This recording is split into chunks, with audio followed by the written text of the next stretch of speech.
to invite our engineer. Let me just give more information for, yes, our engineer, Huzaifa. He is a senior principal product security engineer working with Red Hat product security team. For the last 10 years, he has been involved with most high-profile security issues like Heartbleed, Shell Shock, and others. As well, he is a part of various open source security teams and groups, such as the Mozilla and Python, PHP, and others. Currently, he's a regular contributor to the Fedora project for the last 10 years. MashaAllah, just we have very excellent speakers today for the session 1. So please join with me just to welcome engineer Huzaifa. And he's going to deliver the speech on supply chains attacks are real and they are happening. Please welcome engineer Huzaifa. Assalamu alaikum wa rahmatullahi wa barakatuh. Hope you can hear my voice. And again, just you have 14 minutes, so we are a bit late. We took actually 4 minutes from that one, but we will allow you just to give inshallah your speech. Thank you very much. Please welcome. Can you see my presentation? I hope you can see my presentation because I'm not a very big fan of Zoom. Until now, no, we cannot actually see it. Okay, so I guess I need to actually click on share screen first. Yeah. Okay, I hope this works for me. And okay. Does this work now? Yes, we can see it. Okay. Okay. Yes. So yeah. I think before me, Professor mentioned a little bit about open source and why security is important in his closing remarks. So my talk is really a little bit of continuation of what the professor mentioned, plus a couple of things which we need to take care of, if we are doing an open source implementation.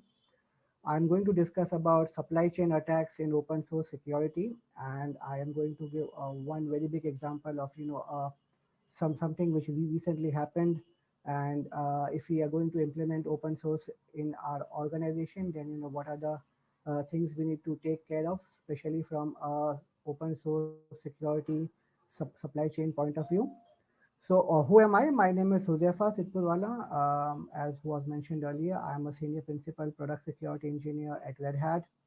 I have been doing security for around 15 years now. I am a member of several open source security projects and teams.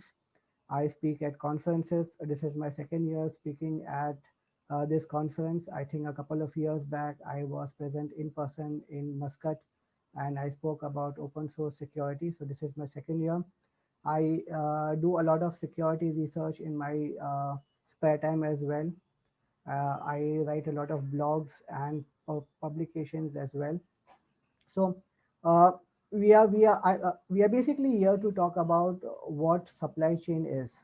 So from a non-software point of view, I'm sure everybody knows what a supply chain is. Like if you are in a manufacturing business, you basically you need to take care of your raw materials, and you need to ensure that you get a constant supply of raw materials and whatever things are needed to manufacture the goods which you are making. So considering a similar analogy in software, when you look at the open source space, there are a lot of projects out there. There are a lot of vendors out there. There are a lot of upstream people out there. So like what you see on your screen is, if I want to make a particular piece of software, like if I want to implement inventory management system, then I need to think of what database I'm going to use. I need to think of what front end I'm going to use, what is the middleware I'm going to use, whether this is going to be a web-based product, or or it's going to be a desktop product, or do I need to make a mobile app for my inventory system? So for each of these things, I have a lot of choices in open source. Like for example, if I want to look at database, then there is MongoDB, there is MySQL, There are a lot of other options available as well. If I'm looking at a front end, then there is PHP, there is Python, and there are so many other different frameworks which are available which I can use. So open source ecosystem basically consists of a lot of choices which we may have, and depending upon what my exact requirements are, I can choose, and I can choose what exact component I'm going to take, and I'm going to make my open source software, or I'm going to make my open source project in. So what does a typical open source project or a typical open source software look like? So it's what you see on your screen is it is very complicated depending upon how big or how small my project is.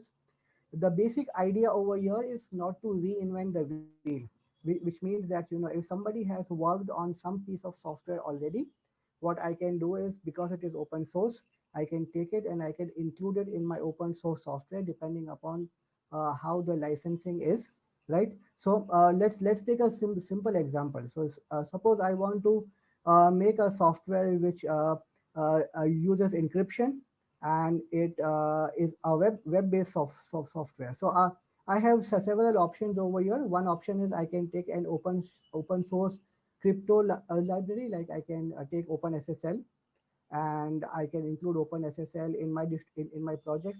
Then if I want it to be a web-based software, then there are a lot of web frameworks which are available. I can choose one of them. If I really want some load balancing, then there are a lot of load balancing software which are available as well, which I can choose. So my typical open source software, depending upon how complex it is basically a cocktail of lot of different components which are available freely under open source license on the internet. And it is for me to choose, depending upon what requirement I have, which of these components I want to use as a part of my open source software.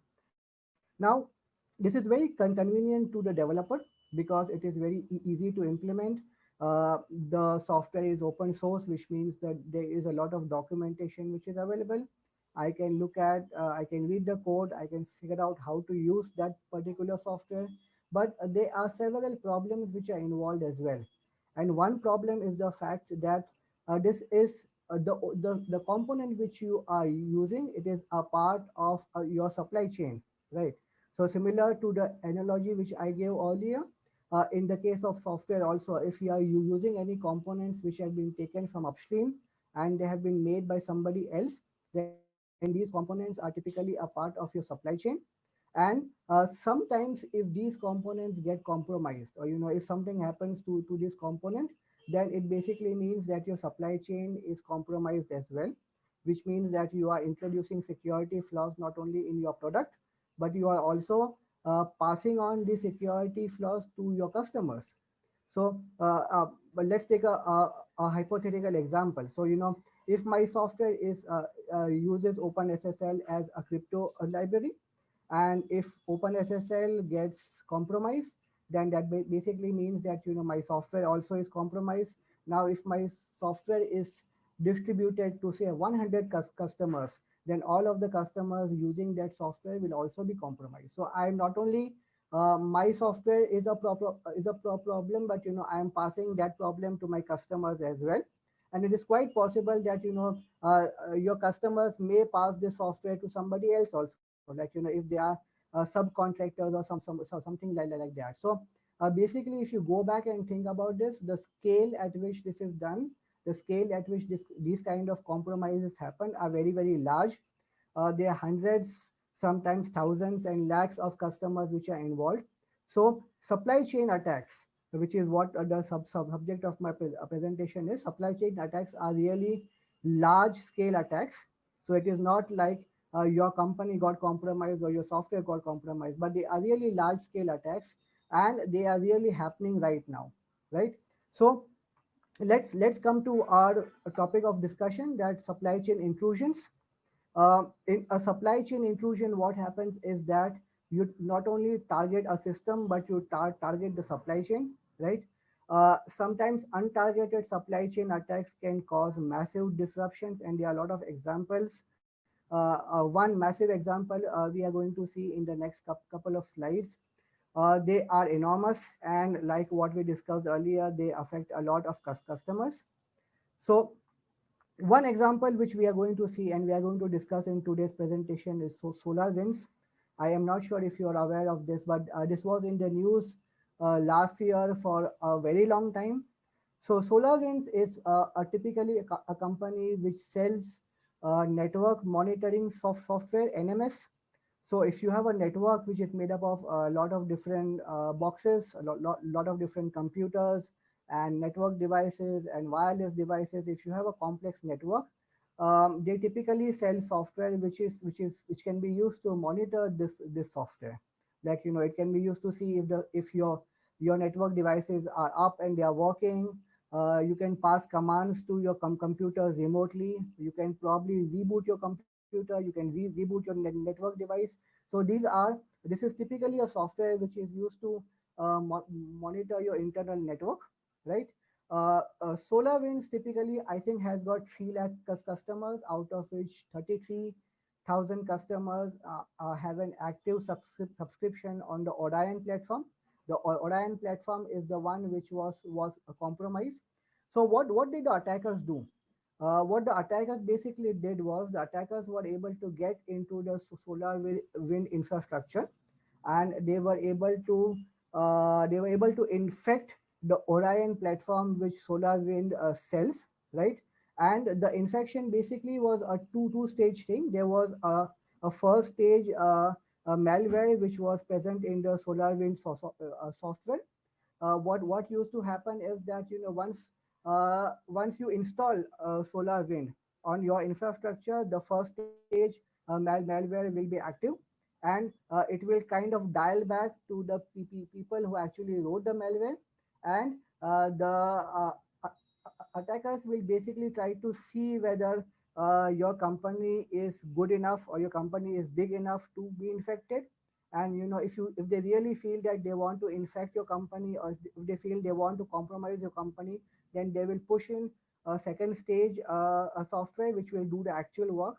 What happened in the end was that 9 federal agencies in US got compromised, 100 private companies got compromised, and these private companies included companies like Microsoft, Facebook. And what is interesting over here is these companies have their own supply chain, right? So if you are typically able to infect Microsoft, and you are typically able to infect software which is made by Microsoft, there are lakhs and crores of people who buy this software from Microsoft. So these would be the secondary customers, or secondary companies which get infected. So by using supply chain inclusion, the attackers are able to kind of jump from one customer to second customer, and the kind of this kind of chain of infection will continue. But in the end, like I mentioned, they were able to infect 9 federal agencies. They were able to infect 100 different private companies. Now, why are supply chain inclusions very unique, right? So now, normally when attackers, or normally when hackers try to get into some kind of an infrastructure, okay.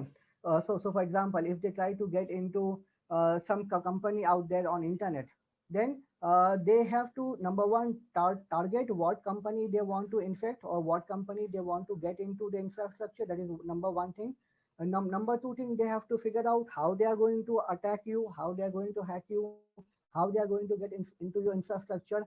And there is a cost associated with each of these attacks, right? So for example, if the hackers want to get into 3 companies, then that would be cost multiplied by 3. And then also there is no guarantee that they will be able to get into your infrastructure, because it's quite possible that your infrastructure is very good, and the hackers or the attackers were not able to find a weak point, and they were not able to get into your infrastructure. Okay. But what basically happens with supply chain is that once the supply chain software is infected, so for example here, once the SolarWinds software was infected, then in a kind of blanket attack, all the possible customers are infected. So if SolarWind had 33,000 customers, then once SolarWind software was infected, all of these 33,000 customers are infected. So you need to only kind of bypass the security measure of the supply chain vendor over here. Once that is done, then all other customers you get free of cost, right? All other customers which you have, you need not have to worry about how you're going to infect all of them, because the supply chain software is affected, all the customers will be automatically affected. So that is the advantage of having a supply chain inclusion. Now let's talk a little bit about the attack surface over here.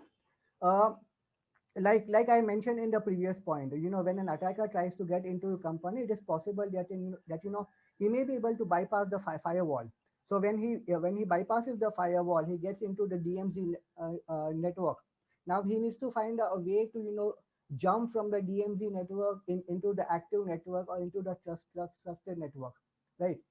But what happens in the supply chain inclusion is that the updater will bypass all the corporate security measures which you have, right? So for example, on your Windows box, when you update, or on your open source distribution, whatever distribution you are using, if you run yum update or if you run DNF of update, right? The updater basically bypasses all the security measures which you have. It will try to take the update from the vendor, and if the update is compromised, then there is no security measure which can stop, right? Because you are trying to update your software. So that again is a thing which you need to figure out with supply chain inclusions. The third point is escalations, right? Normally when you run software on your machine, you don't run software as root. You normally run your desktop with whatever unprivileged user which you have. But the installer does not do that, right? Once you run the installer will always run with maximum privilege. It runs as root, or if it is Windows, it runs as whatever maximum privileges which you have. So again, this is a thing with supply chain inclusion, which makes compromises very easy, because the installer or the software does not need to do a privilege escalation, because the installer anyways is running with maximum privileges. Last but not least, like what we saw in the case of SolarWind, lateral movement is very easy, because now the software is already in the heart of your network. It is very easy for the software to spread to other parts of the network, right? So lateral, once it gets into your network, so for example, SolarWind, SolarWind was basically made to monitor other devices and monitor other computers in your network. So now the work of the attacker is very easy, because the software anyways is trying to monitor other boxes, right? So it is very easy for your software to jump from the infection device to other devices which are available on your software. So once you compare a virus, or if you compare a malware with supply chain inclusion, then all of these 4 points make inclusion very easy. So the attacker just needs to ensure that the supply chain is infected, and all of these 4 points, which are normally very difficult to implement, will become very easy for the attacker. So this is basically what supply chain inclusions are, and why supply chain inclusions are very important from a security point of view. If you have an open source deployment, then you need to make sure that your supply chain is secure. Now, what are the things which we can do to actually fix the problem? Government, of course, cannot fix the problem at all. Only platform vendors, so people whom you are actually buying the software, or people whom you are from whose components you are actually using, they need to make sure that they need to make sure that their infrastructure is tight. Okay, it is watertight. If there is a compromise, then the compromise needs to be properly reported. We need to figure out what are the steps which we will take in order to make sure that what we will do in case of a compromise, right? So all of these things need to be in place. There are no easy answers. Some of the easy answers are very bad. Some of the hard answers are very difficult, but there are some solutions which we can use which are quite easy. For example, recently a new concept from some year back, which is called certificate transparency. What certificate transparency basically means is that if you are a CA, if you are a certificate authority, if you have certificate transparency, then there is an online ledger which is maintained, which anybody can look at, anybody can audit. And if the CA is issuing any certificate, then those certificate details need to be maintained in the online ledger, which anybody can see. So tomorrow, if the certificate authority is compromised, and if the attacker is able to sign a certificate, then these things will be easily you will be able to easily spot these things in the online ledger, and the certificate can be revoked, and the certificate authority can also be revoked as well. So this was a very simple example, but supply chain security is a big topic on its own. There are vendors out there which are doing a lot to ensure that the supply chain is watertight. From a customer point of view, we need to make sure that we engage with the vendor. If you are taking software from the vendor, and you need to ensure that they have some policy around the supply chain. Try to figure out what are the steps which they are taking around the supply chain, and you need to have a policy of your own as well. Like if tomorrow, if the vendor supply chain is compromised, what are the steps which you are going to take on at your end to ensure that you are able to figure out how you are going to work in case your supply chain is compromised. So I guess these are the only things which I wanted to discuss. I am not sure how I'm running on time, but probably if you have any questions or something like that, I can probably take now. Okay, thank you very, very much, Engineer Huzaifa, for your nice and very, very interesting speech. I have a question actually over here. What is for your advice to control the attacks? Several attacks might come, since a normal user might use several open source softwares from different or from different softwares. Let's take it. So what is your advice to control the attacks, mainly if the user is not aware of these kinds of attacks strategies? How they can control, please? Thank you. One advice which I normally give to a lot of open source software users is that when you have a lot of choice, like when I have a choice of using different database systems which are available, always try to prefer one which is very active upstream. So I have seen a lot of open source software which people work on them and people leave that software. Like there has been no commit in the last couple of years. There is no security policy around them. I have seen a lot of small time open source software, right, which are made by college students and stuff like that, but there is no governance around them. There is no security policy around them. Like what will happen if I find a security bug? How do I report that security bug? So there is no security policy around them. So given a choice, if given a choice that I have a choice to use either A or I have a choice to either use B, then always try to engage with the open source software creator and make sure that he has a security policy around that, a policy around what happens when security flaws are found, how they will disclose it, how they will fix it, whether they will let the customers know that this flaw was found, make sure they are active, make sure the infrastructure is active and properly protected. So I think these are the things which are very, very important for any customer of open source from a very general sense. I hope I was able to answer your question. Yes, thank you very, very much, Engineer Huzaifa. And, please join with me to thank Engineer Huzaifa for his excellent speech. And thank you very much. It is great actually having you as well in our consortium. Thank you very, very much and have a nice day. Thank you.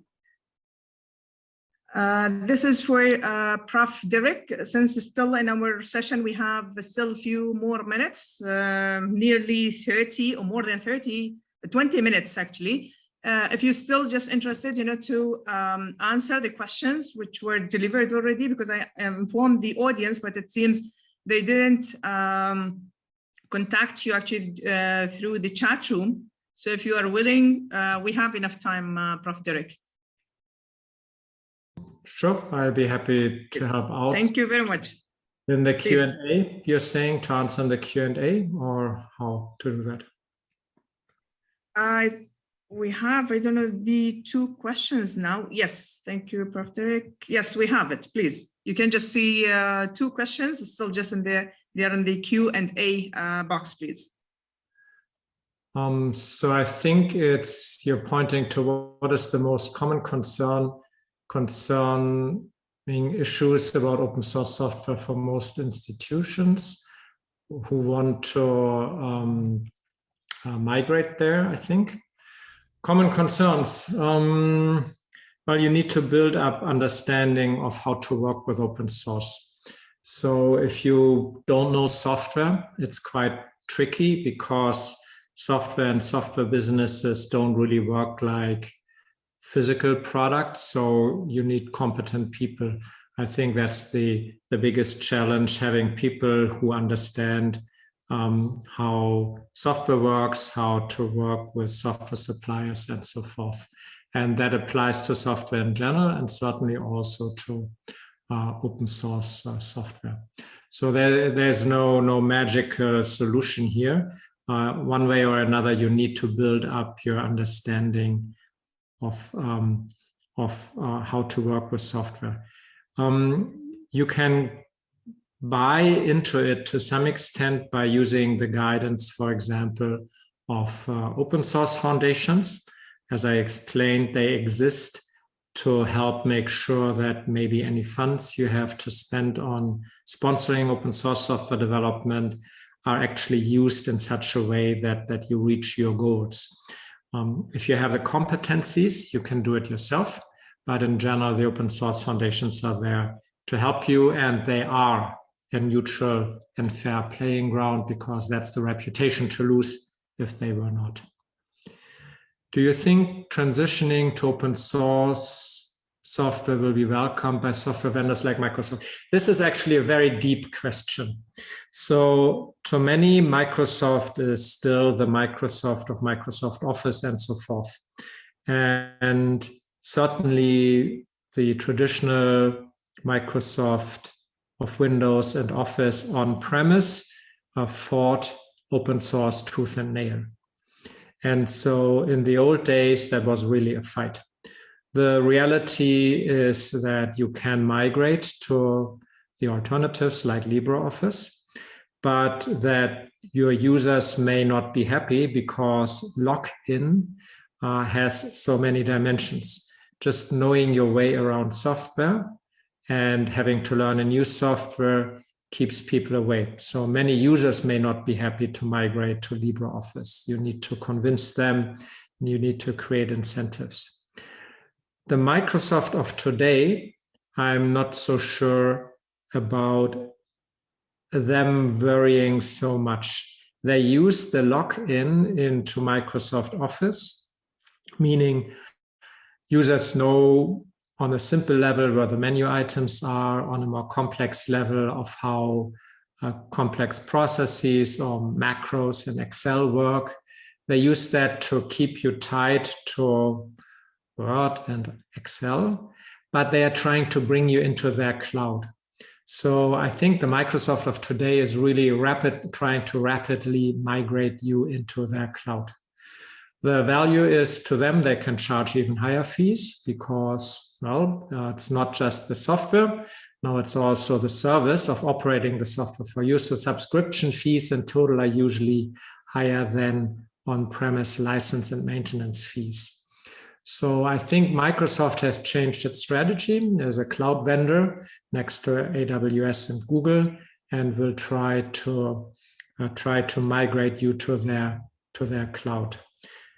Competing with that is really hard.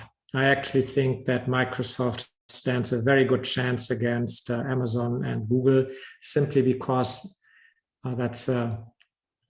they're coming down this technology stack. What that means is historically, it's been really hard for vendors to go up the stack. If you're an operating system provider, you found it really hard to suddenly develop good Office software. The other way works. So Microsoft can go down the stack. AWS will find it hard to go up the stack. So Microsoft does a lot of open source software now. They are not an enemy of open source, but they use it like everyone else to their strategic advantage.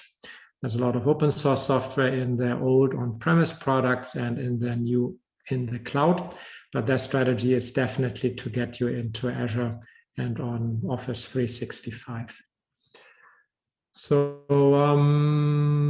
those were my answers. I still have time, but I don't think are there any other questions, or maybe back to my colleague who just spoke. Okay, thank you very, very much, Prof. I think the questions already finished for the time being, and if they want to chat, still we have a few days actually of the consortium. So we are going to end session 1 of the consortium. We would like to thank our invited speakers, Prof.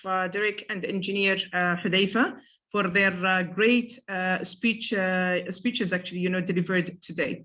Our thanks goes as well to to all audiences who supported our consortium for today. All the best for the rest of the sessions of the consortium. Thank you very, very much.